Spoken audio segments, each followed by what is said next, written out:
ये बात हमेशा याद रखना चाहिए, क्योंकि यहाँ पे सीनियर सिटीजन भी बहुत आयत हैं, थोड़े से बच्चे लोग हैं।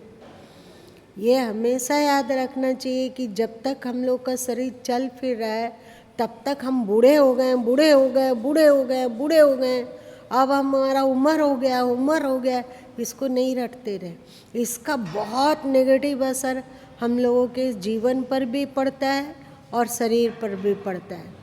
सही? हाँ, बहुत ज़्यादा इसका असर हम लोगों के जीवन पर पड़ता है। तो जब तक स्वस्थ है तब तक फ्री है। ये रटने की चीज़ नहीं है कि हमारा उम्र हो गया है कि अब हम सीनियर सिटीजन हो गए। जितना दूर आएंगे, चाहे एक कोई कष्ट को ले लीजिए कि हमारे जीवन में ये कष्ट है तो अब हम क्या कर पाएंगे। जैसे अरुण जी, अब हमारा ये कष्ट है, अब हम तो कहीं काम के नहीं रहे, अब हमारा नहीं, ये बात नहीं अरुण जी। सबसे पहले पॉजिटिव इस तरह सोचना चाहिए कि उम्र के कारण अभी हमारे पैर में दर्द है। बहुत सारे लोग का एकदम कम उम्र से दर्द हो रहा है ना। और एक बात है कि एक बहुत कीमती बात है कि हमारी स्मरण शक्ति ठीक है, आँख ठीक है, कान ठीक है, सोचने समझने की क्षमता भी ठीक है। तो पॉजिटिव सोचेंगे ना तो हम लोगों को बहुत राहत मिलता है। नेगेटिव सोचने पर सत्संग ज्ञान तो बना हुआ है, इसमें कोई संदेह नहीं है। ज्ञान तो बना हुआ है, विवेक बना हुआ है, ये बहुत कीमती बात है। सत्संगी लोग चाहे कुछ अभ्यास करे ना करे, पर स्वाभाविक ही उनमें उसका सत्संग का छींटा पड़ता ही पड़ता है। जैसे आप गौशाला जाइए और झाड़ू बाड़ू करके गौ गृह को साफ सुथरा कर रहे हैं, तो आप सावधान रहते हुए भी 2-4 गोबर के छींटे पड़ ही जाते हैं कपड़े में, और हम लोगों को पता भी नहीं रहता है, होता है ना। वैसे ही सत्संग में आते हैं, भले ही उस पर ध्यान दे ना दे, याद करें या ना करें, पर उसका छींटा आता ही आता है। आप लोगों को परेशानी होती है, प्रतिकूलता होती है, तो सत्संग की बातें याद नहीं आती है क्या? आती है ना, हमेशा याद है।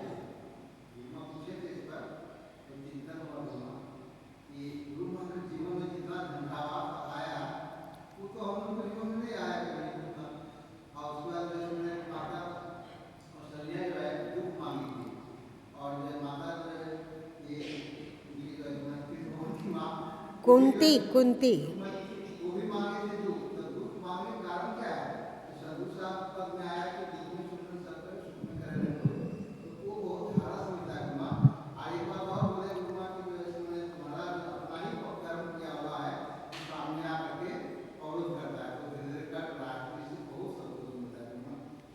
रितेश, उनका पीठ थपथपाओ। बहुत अच्छा। ऐसे ही हम लोगों को पता भी नहीं है, पर हम लोग सने सने पक्का है कि अध्यात्म की ओर बढ़ रहे हैं। क्यों सैलम, तुम यूथ हो तो क्या तुम्हारे मन में जब कोई व्याकुलता हो या कोई नेगेटिविटी हो तो वहाँ सत्संग की बातें याद आती है या नहीं आती है? आती है। जीवन में जो जब सत्संग में नहीं था उस समय और अभी में सुधार दिखता है, इतना ही सही, ज़्यादा दिखता है।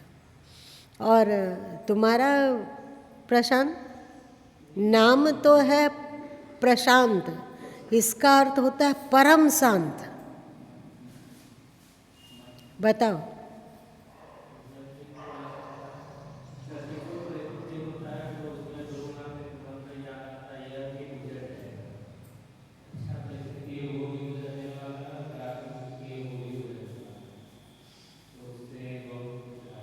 ढाढ़स मिलता है, सही बात। और एक बात है कि हम कितना भी कोशिश कर लें, पर जीवन एक रंगी नहीं हो सकती है कि केवल अनुकूलता और अनुकूलता और पर प्रतिकूलता को झेलने में दर्द होता है, नहीं होता है, सो बात नहीं। अभी प्रतिकूलता दर्द देती है, पर हम लोगों में ये क्षमता आनी चाहिए सत्संग के द्वारा कि उस प्रतिकूलता को गुजर जाने दें और अपनी शांति को बचा लें। बाहर की प्रतिकूलता परेशान करती है, पर वो बाहर की प्रतिकूलता जब हम लोगों के मन में प्रवेश कर जाती है ना, तो जितना दुख बाहर की परिस्थितियों के कारण है उसका 10 गुना दुख बढ़ जाता है, होता है। और है कि हम लोगों को चाहिए कि हमेशा प्रतिकूलता की चर्चा ना करें, साथ साथ में अनुकूलता की भी चर्चा करें। और अनुकूलता की चर्चा करने पर, लेकिन देखो अनुकूलता की चर्चा करोगे तो वहाँ पर अकड़ होने की संभावना है। सूक्ष्म बात, बोलते बोलते गुरु माँ के भीतर से तरंग आया कि रे यहाँ पर अकड़ हो सकता है। आप अपनी अनुकूलता की चर्चा करोगे तो वहाँ पर अकड़ होने की संभावना है, इसलिए अपनी अनुकूलता की चर्चा करो। तो हमेशा इस बात को, जो कि दीपक महोदय की आदत है कि कुछ भी हो तो सब तो सद्गुरु की कृपा से होता है, ईश्वर की कृपा से होता है। हम कोई भी होगा तो उस पर अगर ऐसी कृपा होगी तो वो इस कार्य को आसानी से कर सकता है। हम क्या करते हैं, हमारे में क्षमता ही क्या है। तो ये बात हम लोगों को दिमाग में जितना घुसा पाए, जो कि एक लाइन कि जो कुछ शुभ और सुमंगल है सब तेरा नहीं मेरा है। आपकी करुणा, आपकी कृपा, आपकी दया दृष्टि, आपकी दया दृष्टि के बिना हम हैं ही कौन। तो ये समर्पण को पुष्ट करता है। और पता है श्रीमद् भगवत गीता का जो प्रारंभ होता है, जब अर्जुन अपने शोक को व्यक्त करता है और व्यक्त करता है और करता है और करता है, तब श्री कृष्ण कहते हैं असोचा नाम सोचस्तु प्रज्ञावादश्च भाससे, है ना, कि जो सोचने लायक नहीं है उसकी चिंता करते हो और ज्ञानियों की तरह बात बघारते हो। तो यहाँ पर श्री कृष्ण कहते हैं कि तू सोचता बहुत है। सही सूक्ष्म रूप से देखो तो श्री कृष्ण अर्जुन को कह रहे हैं कि तू सोचता बहुत है, ज्ञानियों की तरह बड़बड़ बड़बड़ बात करता है, पर तू बेमतलब की बातें सोचता है।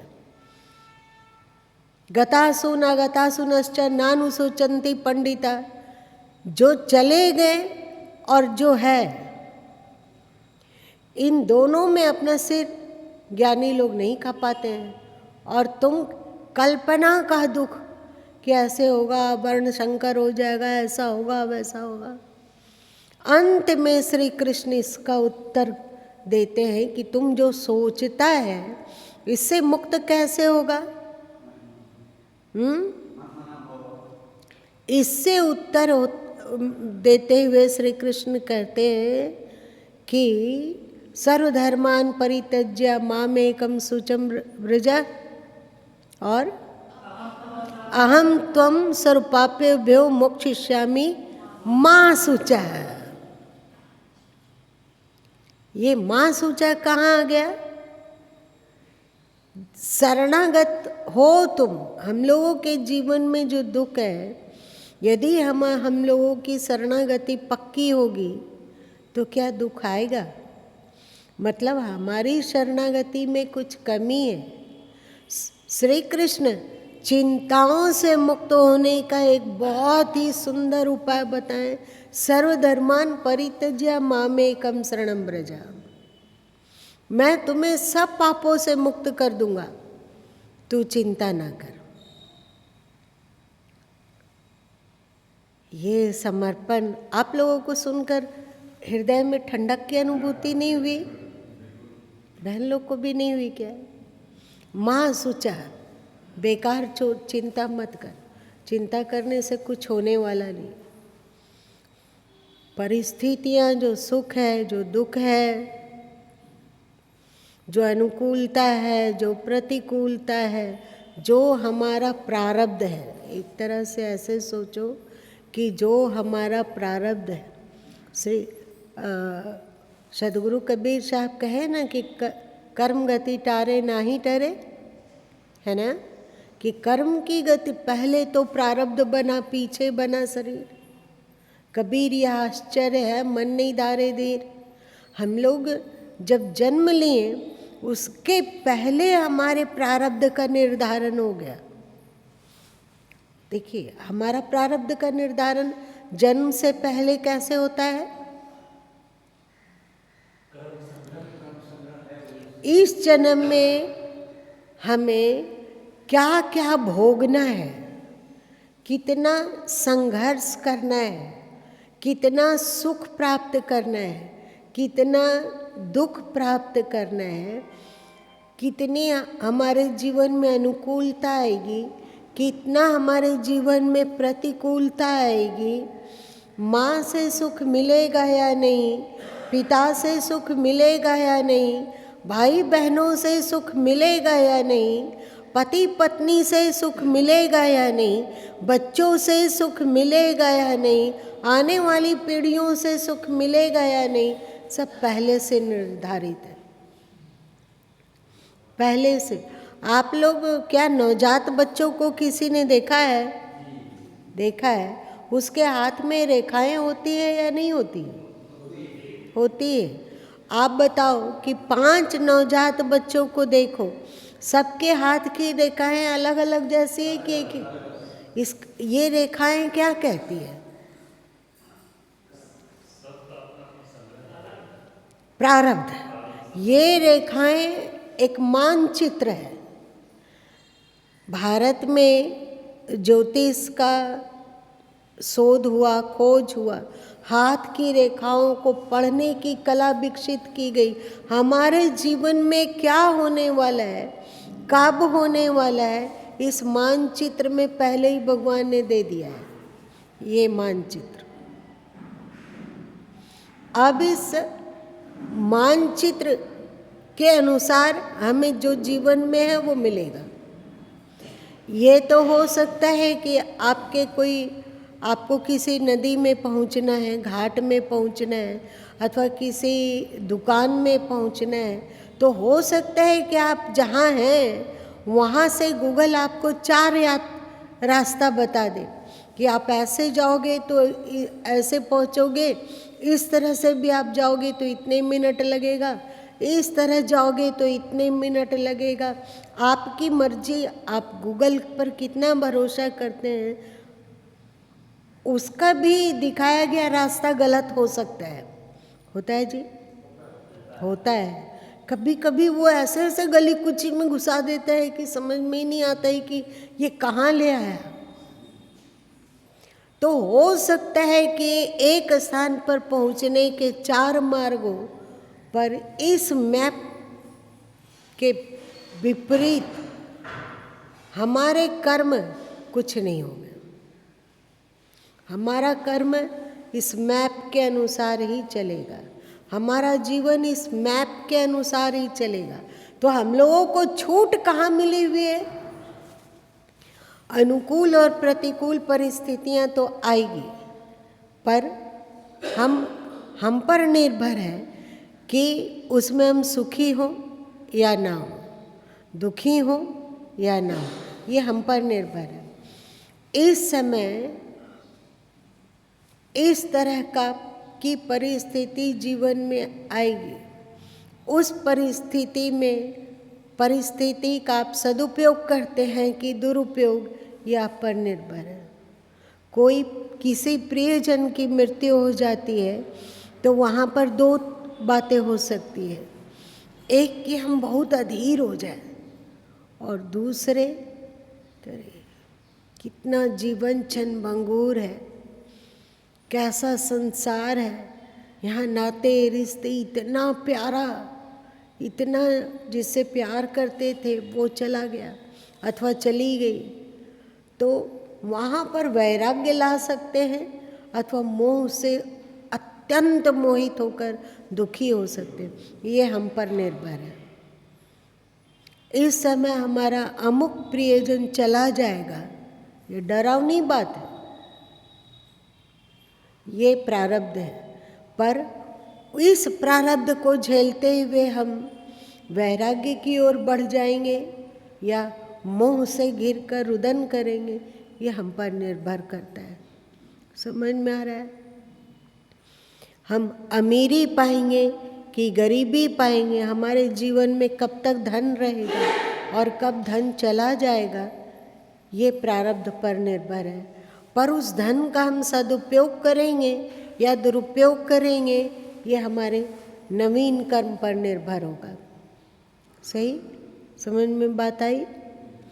या गरीबी है तो उस गरीबी में हम अधीर होकर चोरी करने लग गए, कपट करने लगे, किसी को ठगने लग गए, ये भी कर सकते हैं, किसी का पॉकेट मार सकते हैं अथवा और कोई गलत आचरण निभा सकते हैं। और दूसरा कि सदगुरु कबीर साहब कहते हैं, कर गुजरान गरीबी में।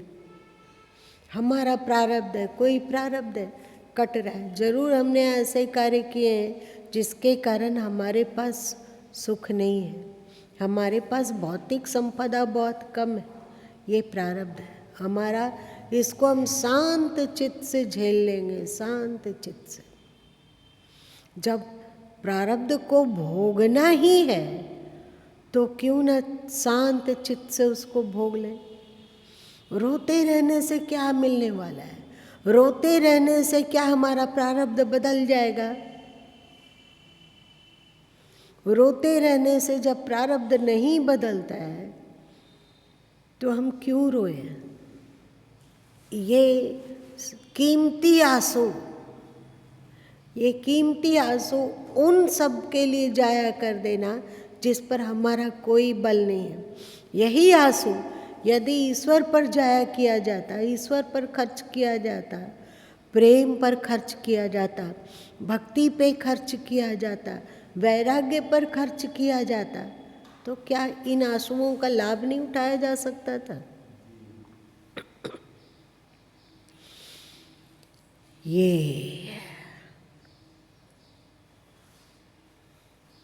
ये चर्चा चल क्यों रही है? इसका मतलब इसलिए श्री कृष्ण अपने अंतिम श्लोक में कहें, माँ सुचा, मेरी शरण में आ जा। और जब तक हम लोगों के भीतर शरणागति है तब तक हम लोग दुख से मुक्त हैं। आप लोग क्या कहते हो? जब हमारी शरणागति कमज़ोर होती है तभी हम लोगों पर दुख हावी होता है। सही या गलत? सही है। शरणागति की बात सुनते हुए भी बोलना आसान है कि भैया हम तो ईश्वर के शरण में हैं, हम तो सदगुरु के शरण में हैं, जाही विधि राखे राम ताही विधि रहिए, ये कहना सरल है, पर इसमें जीना बहुत अभ्यास से संभव है। सही, संघर्ष से संभव है। एक और बात कल दिमाग में कुछ देर चला है जो कि आप सबों को भी बांटते हैं। क्यों अर्जुन को श्री कृष्ण कहते हैं उठो और युद्ध के लिए खड़े हो जाओ? सही, कम से कम 5-7 श्लोकों में उन्होंने कहा है कि अर्जुन युद्ध कर, युद्ध तेरा कर्तव्य है, तू युद्ध कर। लेकिन युद्ध करते हुए भी गीता का ज्ञान को पकड़ के रख। श्री कृष्ण का मंतव्य ये है या नहीं है? ना, युद्ध कर पर गीता के ज्ञान को पकड़ कर युद्ध कर। बताओ अभी हम लोगों के जीवन में युद्ध चल रहा है या नहीं? कैसे युद्ध करते हैं हम लोग? हमारा मन है, हमारी परिस्थिति है। अब हमारा मन इस परिस्थिति में गीता के ज्ञान के द्वारा संचालित होगा कि अज्ञान गीता को भूल कर संचालित होगा, ये हम पर निर्भर है। अब जब जब हम युद्ध में संलग्न रहते हों और हमें तो लगता है कि रात दिन युद्ध ही चलता रहता है, रात दिन हम लोग को युद्ध से जूझते रहना होता है। जब जब हम युद्ध के लिए खड़े होते हों तब तब हमारे साथ गीता का ज्ञान प्रकाशित होकर भीतर में प्रकट हो जाए, ये श्री कृष्ण कहते हैं। जैसे हर युद्ध में ये हमारे समझ में हो कि हर स्थिति में हमें अशुभ और शुभ में से शुभ को ही की ओर ही बढ़ना है, ये युद्ध है। हमारे मन में शुभ और अशुभ दोनों विचार उठे, अब युद्ध है होना शुरू हो गया। हमारा संस्कार यदि अशुभ की ओर ले चलता हो, हमारा संस्कार यदि भौतिकता की ओर ही धकेलता हो, तो आप इस युद्ध में यदि शुभ का साथ देने लग जाते हैं तो समझना उस समय आपके भीतर गीता का ज्ञान प्रकाशित है।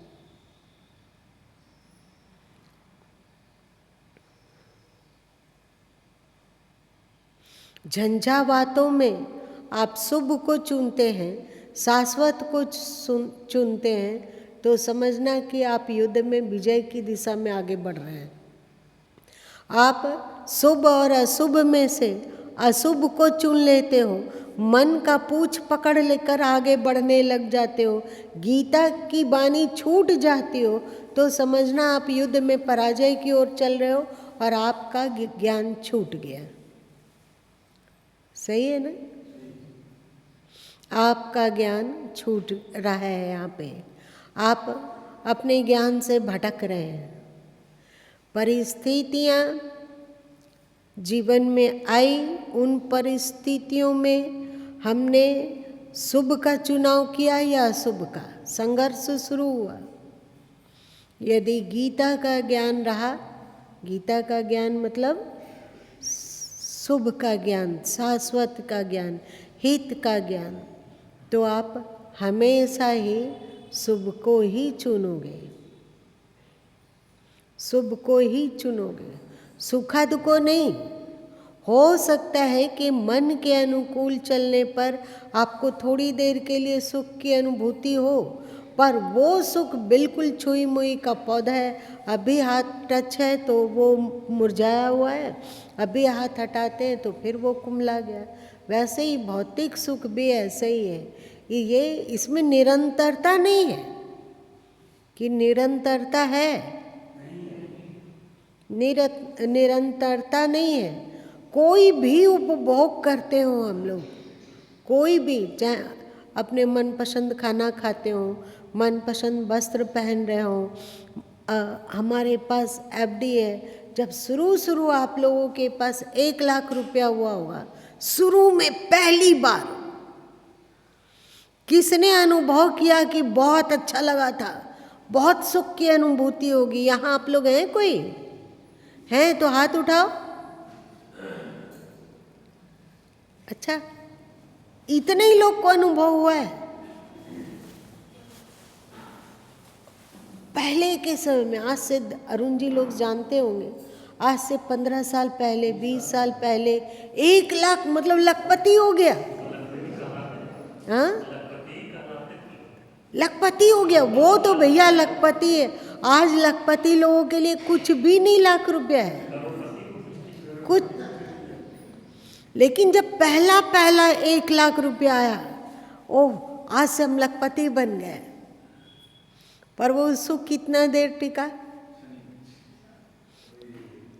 अब 1 लाख से ज़्यादा भी बहुत सारे लोगों के पास होगा, तो क्या वो सुख है? वही सुख, पहला सुख नहीं।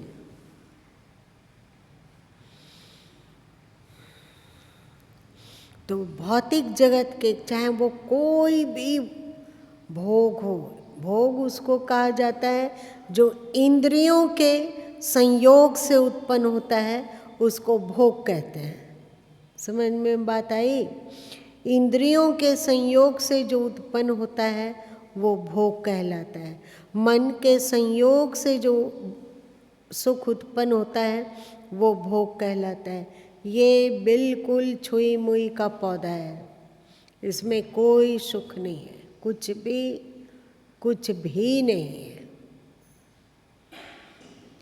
तो इस ज्ञान को जानकर हम हमेशा जब शुभ का चुनाव करते हो तो समझना कि आपके पास सद्गुरु का दिया हुआ ज्ञान है।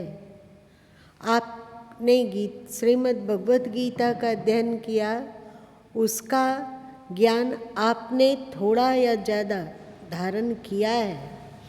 आपने संत वाणी पढ़ा, बीजक बानी पढ़ा, साखी बानी पढ़ा, इतने ग्रंथों का प्रातः प्रतिदिन अध्ययन कर रहे हैं, करते हैं कि नहीं? यदि शुभ और अशुभ मिला हुआ है और युद्ध शुरू हो जाता हो दोनों में, एक मन कहता है शुभ, एक मन कहता है नहीं शुभ से क्या मिलने वाला है, ये अच्छा है। कौन चुना? मन चुना। अब आप जज हैं, ये शुभ है, शुभ भी मन में उत्पन्न होना शुरू हुआ। हर सत्संगी व्यक्ति के मन में शुभ भी उत्पन्न होता है या नहीं? होता है। तो लेकिन वहाँ अशुभ भी है, रुलाने वाला भी है, दुख भी देने वाला है, आसक्त करने वाला है, विकारों से घेरने वाला है। तो ये शुभ और अशुभ के युद्ध में यदि आप शुभ का साथ दे रहे हैं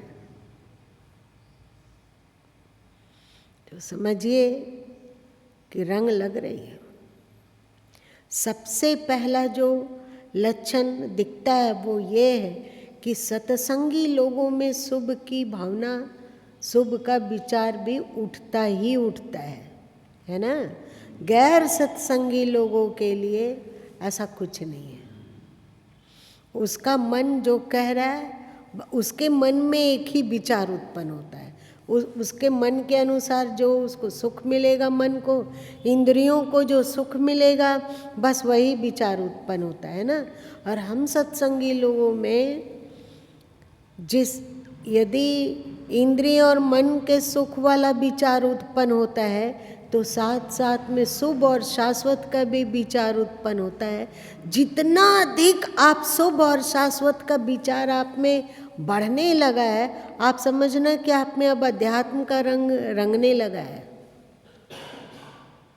आपके जीवन में अध्यात्म का रंग बढ़ रहा है। आप ये जो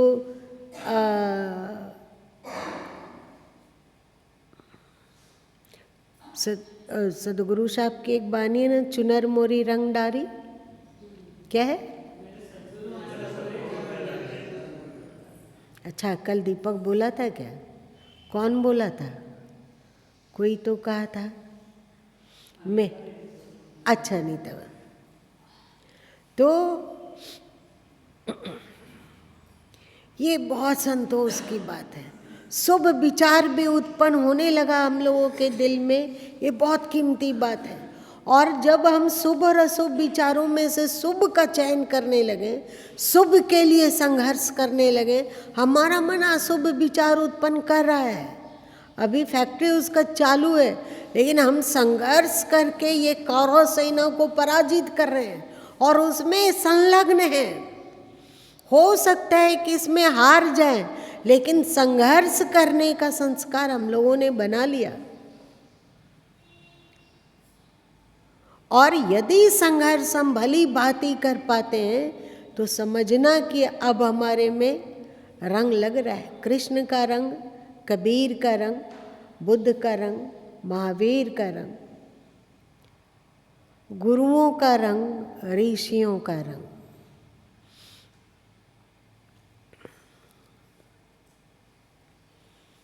मेरी बातों से आप लोगों ने क्या जाना?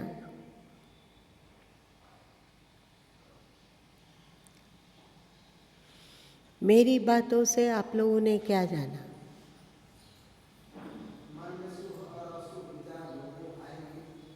युद्ध करना ही होगा। युद्ध से आप भागोगे तो गए काम से।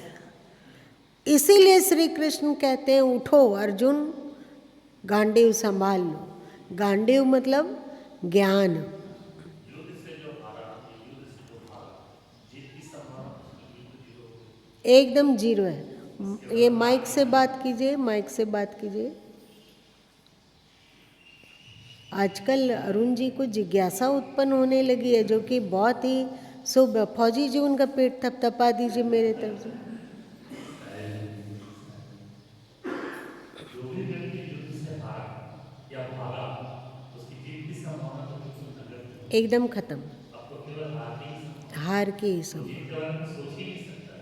इसलिए भागना सबसे बड़ी मूर्खता है। सबसे बड़ी युद्ध करना ही करना है उसको। युद्ध करना वो ही। संभावना रहे कम से कम कि जीतेंगे कि हारेंगे। तो जब हम अपना दृढ़ मनोबल गुरु की वाणी को, संतों की वाणी को, कृष्ण की वाणी को, ईश्वर की वाणी को पकड़ेंगे, तो हारने की भी संभावना कम हो जाएगी। बहुत कम है। तो जीत यदि हमारा हम मन लगा के युद्ध करें, मन लगा के युद्ध करें और पुण्य समझ कर युद्ध करें, कि हम तो युद्ध का संस्कार बनाएंगे ही, अपने संस्कारों से युद्ध। अभी हमारे भीतर द्वैत उत्पन्न हो रहा है, शुभ और अशुभ, शुभ और अशुभ। एक दिन ऐसा भी आएगा जब केवल शुभ ही उत्पन्न होगा, अशुभ खत्म हो जाएगा। उस दिन जो आदि शंकराचार्य जी का मार्ग है अद्वैत का सिद्धांत, यही अद्वैत का सिद्धांत है। फिर भी यहाँ पर भी थोड़ा थोड़ा द्वैत है, शुभ और शाश्वत में। अब ऐसा हम देखेंगे, युद्ध होगा शुभ और शाश्वत। अब हम किसको पकड़ते हैं? शाश्वत को। ये सीढ़ी है, ये सीढ़ी है। नित्य प्रतिदिन यदि श्रीमद् भगवत गीता को उल्टा पुल्टा जाता है तो नित्य नित्य नई नई बातें दिखती है। चाहे बीजक को ही उल्टा पुल्टा जाता है तो नित्य नया ज्ञान प्रकाशित होता है।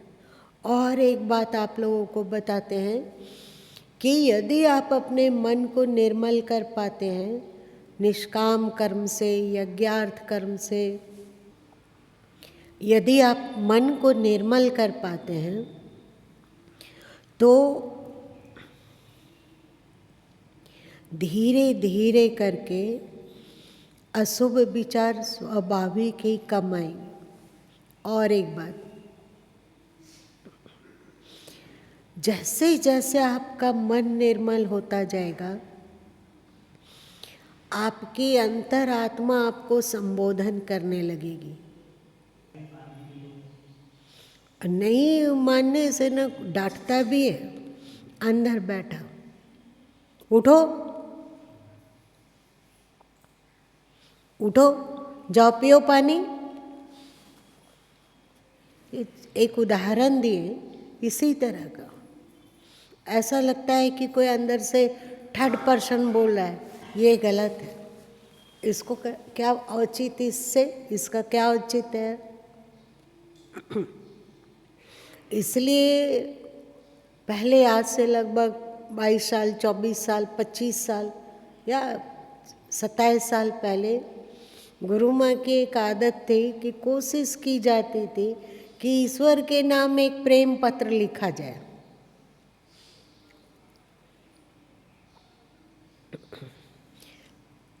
उसमें प्रभु को संबोधित करके लिखा गया और फिर उनसे पूछा गया कि आपने ऐसा क्यों किया।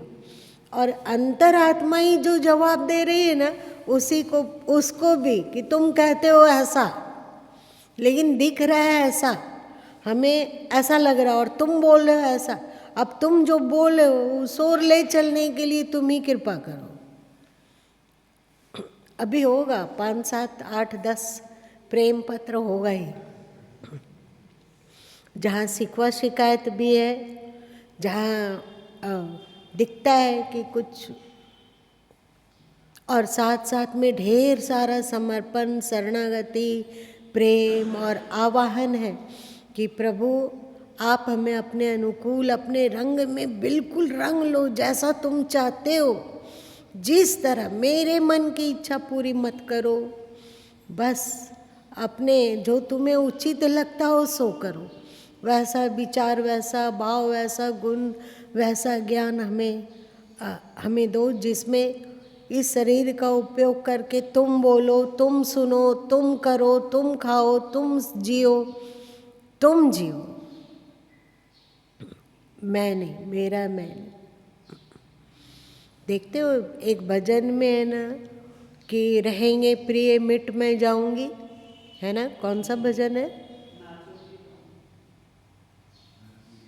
उसमें औलाद है, रहेंगे प्रिय मिट मैं जाऊंगी। खैर वो ज़्यादा थोड़ा गूढ़ बात है, पर हम लोगों को युद्ध करना ही है और कोशिश करना चाहिए कि हम, पता है आज जो हम लोग, कल शिवरात्रि ही थी, तो शिवरात्रि में लोगों ने शंकर और पार्वती जी का विवाह करवाया, बारात निकले, लेकिन ये सब प्रतीकात्मक है। शिवलिंग क्या है? प्रकृति और परमात्मा का एक सिंबल है।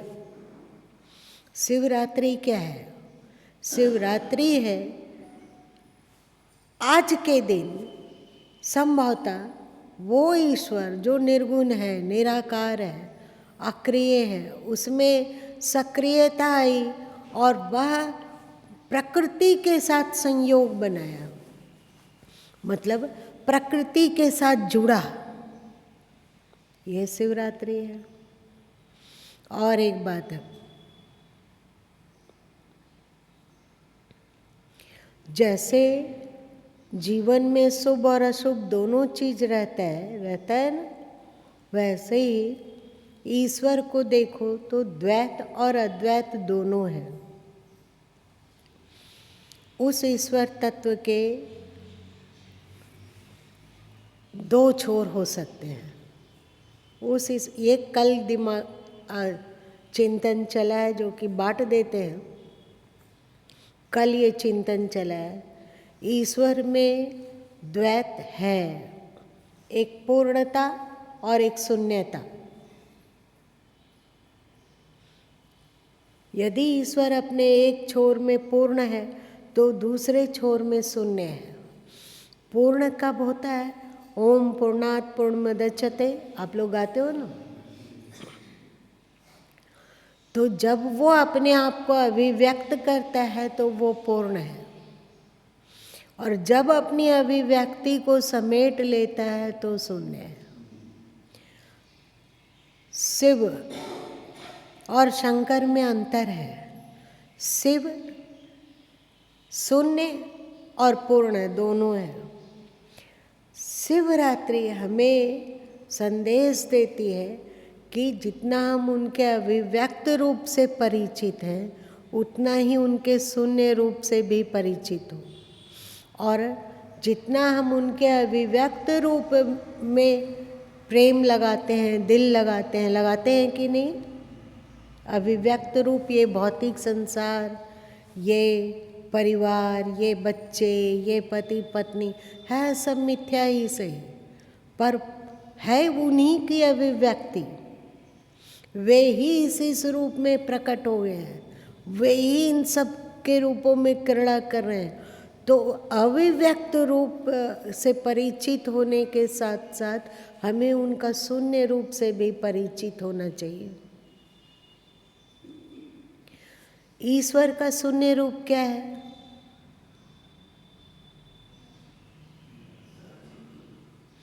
जहाँ वो अक्रिय है ना, जहाँ वो अक्रिय है, जहाँ कोई क्रिया नहीं, जहाँ उसमें चेतनता ही चेतनता है, जहाँ प्रकृति भी नहीं है, जहाँ खाली समृत और ईश्वर तत्व भरा हुआ है, वो है उनका शून्य स्वरूप।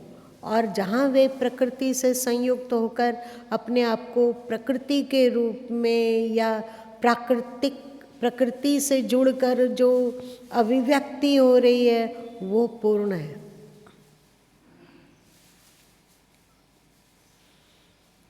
पूर्णता से शून्यता की ओर की यात्रा ही शिवरात्रि है। या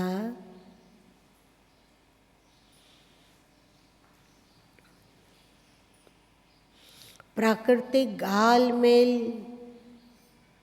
से आगे ऊपर उठकर शून्यता में भी फुर्सत लम्हे में पिकनिक मनाना या परिभ्रमण का मजा लेना, वहाँ क्या लगता है ये भी जीवन में जरूरी है। सही?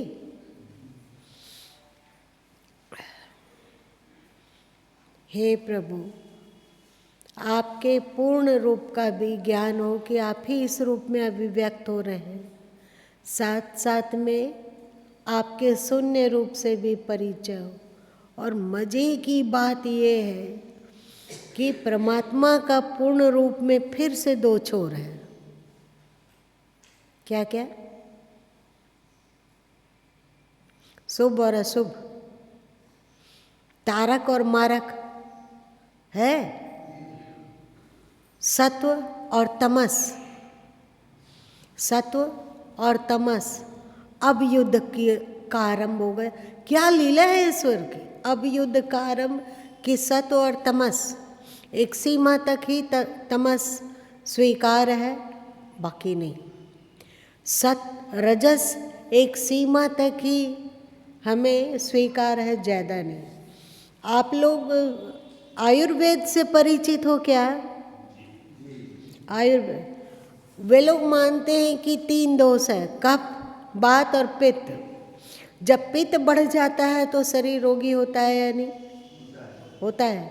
और जब कफ बढ़ जाता है तो रोगी होता है, और वात बढ़ जाता है तो इसका मतलब इन तीनों का बैलेंस चाहिए।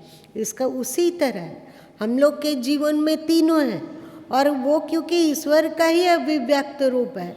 अब इस ईश्वर के अभिव्यक्त रूप में आप किसी भी चीज को अति मात्रा में ग्रहण कर लेंगे तो क्या होगा? आप अति तमस को ग्रहण कर लिए तो दुख प्राप्त करेंगे, अति रजस को धारण कर लिए तो दुख प्राप्त करेंगे, और अति सत्व को धारण कर लिए तो आप संसार के लिए, भौतिक जगत के लिए निकम्मे हो जाएंगे। क्या होगा? जब अति सत्व होगा तो आप ध्यान में बैठकर और ईश्वर के शून्यता रूप को अनुभव करके अथवा उनके अभिव्यक्त रूप में की लीलाओं को देखते कर मुस्कुराते रहेंगे, और संसार के लिए आप उपयोगी नहीं रहेंगे। आप खाएंगे, पिएंगे, सोएंगे, जागेंगे, संसार से बहुत कुछ लेंगे, पर संसार को देने की क्षमता ही आप में नहीं रहेगी।